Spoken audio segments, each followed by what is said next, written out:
Hi again. In this post, I'm going to give a short description of some of the pros and cons associated with wastewater stabilisation ponds and vetiver grass, which I mentioned in the blog above.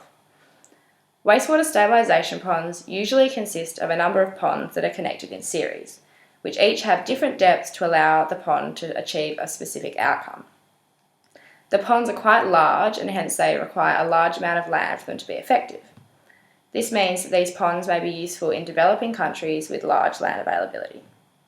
The ponds have been able to significantly reduce pathogens and nutrients in wastewater without the addition of expensive chemicals or expensive infrastructure.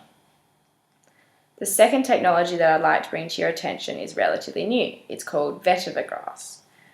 This is an emerging technology and it's quite easy to implement.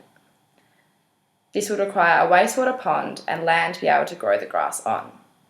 Once the grass has sufficiently grown in the soil, it can then be implemented into water for a period of time. After this time, it can then be placed on floaters and transferred into wastewater for treatment. The grass removes excess nutrients and heavy metals through the roots, which are then passed into the leaves. Because the roots and leaves absorb the nutrients, the plants need to periodically be trimmed. This method of treatment would also require quite a large area of land to be effective, but the grass and the setup would be cheap to implement. I believe that these innovative yet simple methods of treatment should be used in the developing world so that large volumes of wastewater can be centrally treated without the need for expensive infrastructure.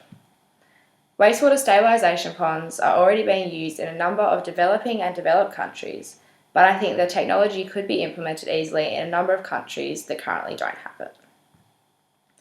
Vetiver grass is very new and unheard of, but I believe its use should be explored as it could prove to be an exciting new method for treatment of both domestic and industrial waste. Being able to implement central treating at a low cost in developing nations would certainly be able to prevent a number of health and environmental issues.